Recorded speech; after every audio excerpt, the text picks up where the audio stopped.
Coucou les amis, bonjour à tous, c'est Fatima du blog Math et compagnie. Je suis ravie de vous retrouver aujourd'hui. On va parler de gérer son stress et ne plus le subir et aussi en tirer avantage. Donc vous allez trouver une interview vraiment géniale avec Aziza Najib, donc une spécialiste du sujet, tout spécialement pour vous. Allez, bonne écoute et aussi quand vous faites les exercices, laissez-moi vos retours en commentaire. J'ai vraiment hâte de savoir l'effet que ça a fait pour vous. Allez, à très vite et bonne écoute. Math et compagnie. Si avant tu étais ailleurs, aujourd'hui sois meilleur. Bonjour Aziza et bienvenue à toi. Ça me fait super plaisir de t'accueillir sur mon blog. C'est vraiment un honneur que tu aies accepté de développer ce sujet super important qui est la gestion du stress. Je suis vraiment contente aussi qu'on en fasse profiter nos bacheliers qui nous écoutent et qui ont besoin d'outils pour gérer les obstacles qui pourraient se dresser sur leur chemin. Donc, vraiment, merci beaucoup. Alors, Aziza, bah, tu es naturopathe spécialisée, enfin, tu te formes dans la naturopathie, tu es spécialisée dans la cohérence cardiaque et la micronutrition. Du coup, bah, écoutez bien ces conseils parce que ça vaut de l'or. Alors, première question, Aziza, pourquoi est-ce qu'on n'entend pas beaucoup parler de la cohérence cardiaque? Je voulais déjà te remercier et préciser que c'est un honneur pour moi. Vraiment, tu me fais honneur. J'ai envie de te dire, tu me fais honneur de me permettre de participer à ton blog. Donc ta présentation, elle est nickel, c'est bien ça. Alors pour répondre à la première question, pourquoi est-ce qu'on n'en entend pas beaucoup parler en France? Je vais recontextualiser la cohérence cardiaque au niveau historique. Elle existe depuis 30 ans aux États-Unis. Elle est apparue en France en 2003 avec le docteur Servan Schreiber. Et elle est beaucoup plus connue par le Canadien O'Hare. Je pense que c'est comme ça qu'on dit, O'Hare. Et lui, il a fait des best-sellers avec ses livres. Il a une respirothèque, je crois que c'est ça, une respirothèque sur son site en ligne, pardon. En tout cas, nous, depuis 2003, ça s'est intégré tout doucement. Pourquoi est-ce qu'on n'entend pas beaucoup parler? Parce que je pense que c'est comme toutes les techniques alternatives. C'est quelque chose qui se fait difficilement entendre dans notre société. Parce que la cohérence cardiaque, c'est un outil qui permet de s'auto-gérer, de gérer soi-même ses émotions et son stress. Je pense que c'est des outils qui n'intéressent que ceux qui... En tout cas, c'est les personnes qui cherchent une alternative qui vont tomber sur ce type d'outils. C'est vraiment l'idée que moi je me fais, quelles que soient les approches, hein, qu'elles soient en termes d'éducation, en termes de santé, en termes de santé mentale et physique. Quand on veut tendre sur des choses naturelles, des choses moins portées sur la pharmaceutique, on peut tomber sur pas mal d'outils, dont la cohérence cardiaque. Et c'est comme ça que moi je suis tombée dedans finalement. Je suis tombée par mes recherches, je suis tombée sur la cohérence cardiaque.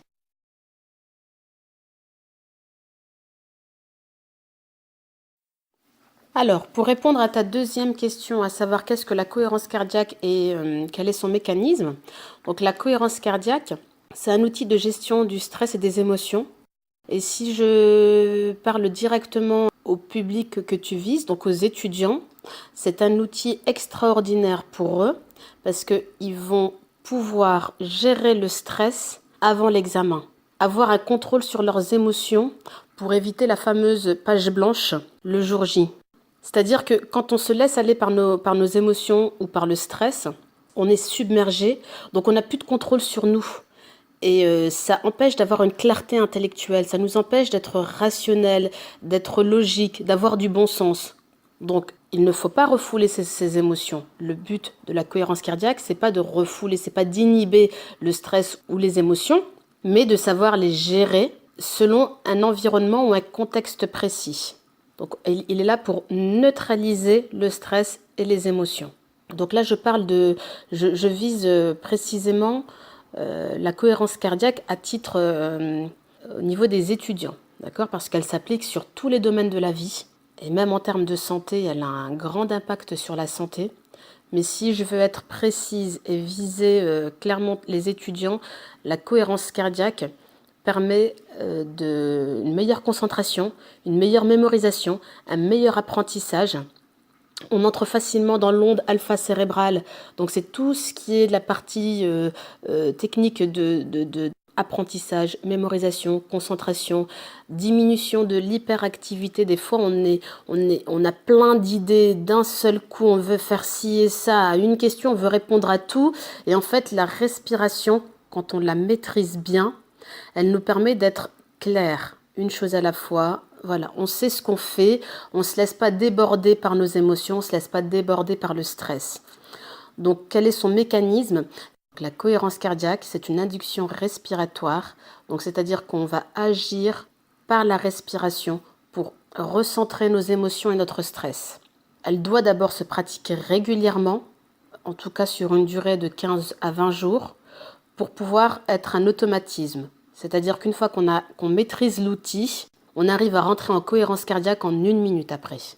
Et c'est très très intéressant parce que juste avant un examen, on arrive à se recentrer avec une respiration en 1 minute, on se met en cohérence cardiaque et on est prêt pour, pour affronter, et encore affronter. Quand on est prêt, on n'affronte pas, on y va.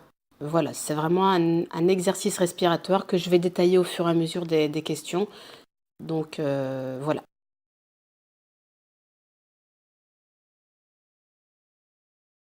Alors, un des meilleurs témoins, je vais te dire moi. Pourquoi? Parce que je l'ai mis en pratique. Ça fait plusieurs semaines. C'est même devenu un automatisme au point où il est bien intégré dans ma vie au quotidien et j'en vois réellement les bénéfices. J'ai une facilité en fait à me recadrer au niveau du stress et au niveau de mes émotions. Quand je dois prendre la parole, j'ai plus cette appréhension.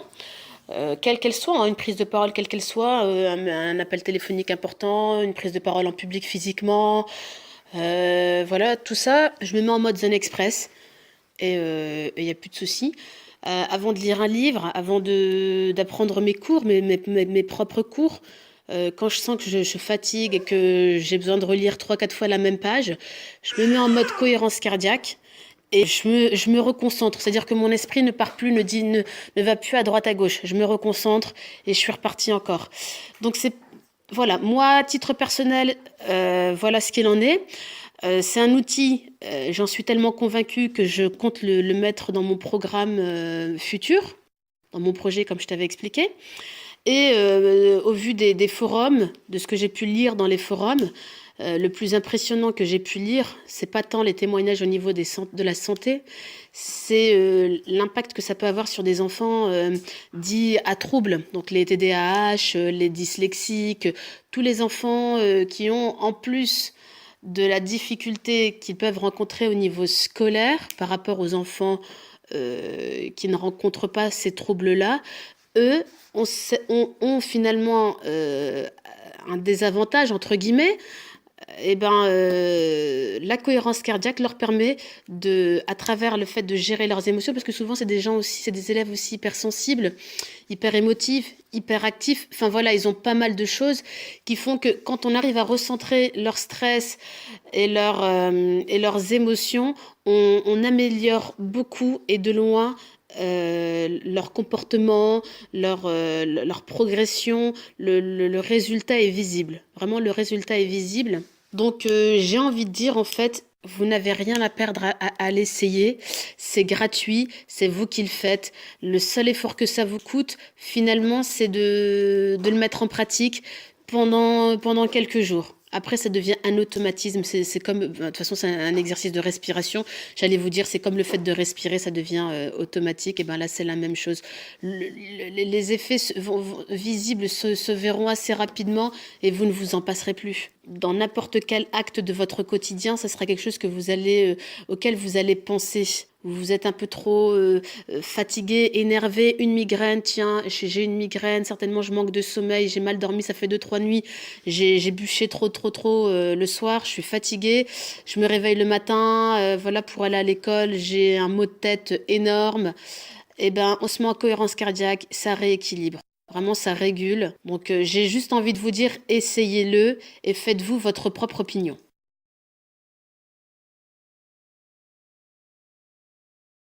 Alors, les bénéfices que les étudiants peuvent en tirer, donc c'est beaucoup de clarté, beaucoup de lucidité, de la créativité, de l'audace. Il y a aussi un élément très important, la confiance en fait.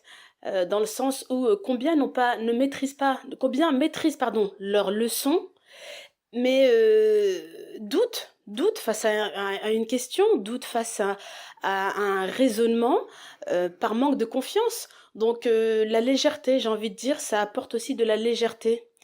Pas de prise de tête, un lâcher prise. Beaucoup n'osent pas dire ou n'osent pas écrire parce que ils pensent qu'ils vont se planter et combien ne regrettent pas après en sortant quand ils discutent avec leurs copains, ouais, telle question, t'as mis quoi, et moi ah zut, j'aurais dû, j'y ai pensé mais je l'ai pas fait. Émotion, stress, ça empêche beaucoup de faire les choses comme ils le sentaient en fait. Et le fait d'être en cohérence cardiaque, ça libère de tout ça, ça les libère de toutes ces émotions, de tout ce stress, de toutes ces peurs. Et vraiment, quand je parle de clarté, de lucidité, de légèreté, de créativité, je déconne pas. Sincèrement, je le conseille. Alors, pour répondre à ta question, je vais d'abord te parler du système nerveux autonome. Pourquoi? Parce qu'il est en rapport avec notre fréquence cardiaque, notre rythme cardiaque. Et notre rythme cardiaque, eh ben, c'est par la respiration. La méthode de cohérence cardiaque qu'on va utiliser va avoir un impact sur notre rythme cardiaque. Et ce rythme cardiaque va du coup influencer notre système nerveux autonome. Donc le système nerveux autonome, c'est le système nerveux qui gère de façon automatique et involontaire la quasi-totalité de nos organes. Autrement dit, notre digestion, les battements, notre cœur bat sans qu'on ait quoi que ce soit à faire, tout simplement. Idem, quand on mange, notre pancréas sécrète de l'insuline, on ne lui dit pas de le faire, hein, il le fait automatiquement. Donc tout ça, c'est le système nerveux autonome qui gère. Idem quand la température du corps, c'est lui qui régule la température du corps. Donc tout ça, voilà, j'ai pas à le préciser, tout ça c'est le système nerveux autonome qui gère. Tu me diras en quoi est-ce que la respiration, eh ben, elle impacte quoi que ce soit. Eh ben, en tout cas, elle va impacter la fréquence cardiaque. On appelle ça la variabilité de la fréquence cardiaque. Ce qui veut dire que quand on inspire, le cœur accélère. Et l'accélération du rythme cardiaque, c'est le système nerveux sympathique. Donc le système nerveux autonome se divise en deux catégories qui sont complémentaires et à la fois antagonistes. Donc on a d'un côté le sympathique, c'est toute la mise en activité, l'état de fuite ou d'alerte. Et on a le parasympathique, c'est la mise au repos, la restauration, la réparation du corps. Du coup, quand on est en activité, on n'est pas au repos, et quand on est au repos, on n'est pas en activité. Donc, soit on a un sympathique, soit on a un parasympathique. Et c'est cette régularité que la respiration va essayer de mettre en équilibre, de recentrer. Donc, quand on inspire, le cœur accélère. Et quand on expire, le cœur ralentit. Le rythme cardiaque diminue. Et c'est dans ça que la cohérence cardiaque va agir. À travers une respiration lente, ample et régulière, on va en gros envoyer des signaux au système nerveux autonome pour lui demander de redescendre le système nerveux sympathique, de le remettre au centre. Parce que quand on est dans un état de stress, le système nerveux sympathique est élevé. Et du coup, le parasympathique, lui, diminue.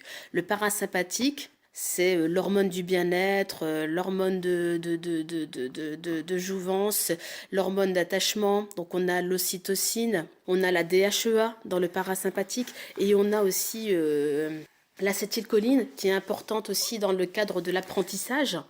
Donc du coup, quand le sympathique augmente, donc l'adrénaline, le cortisol, on a le parasympathique qui lui diminue.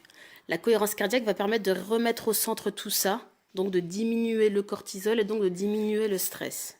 Voilà en gros l'intérêt de cette méthode de respiration qui est la cohérence cardiaque. Donc, je vais expliquer assez brièvement en quoi elle consiste. Donc, c'est la technique du 3-6-5.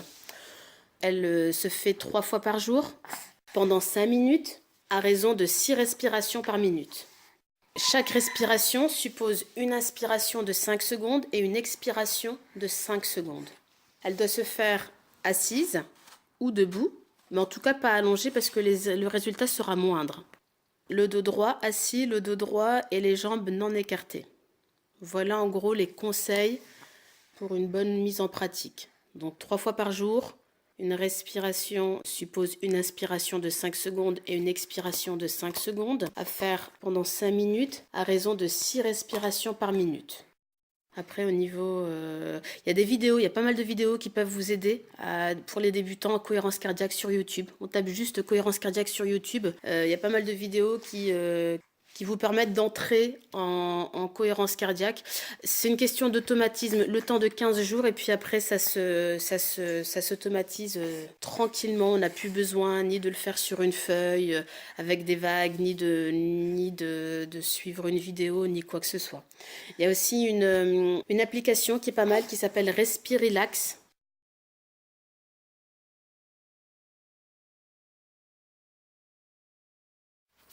Alors effectivement, quand on n'a pas le temps, quand on est pressé ou quand le lieu n'est pas favorable, on peut faire ce qu'on appelle le Zen Express.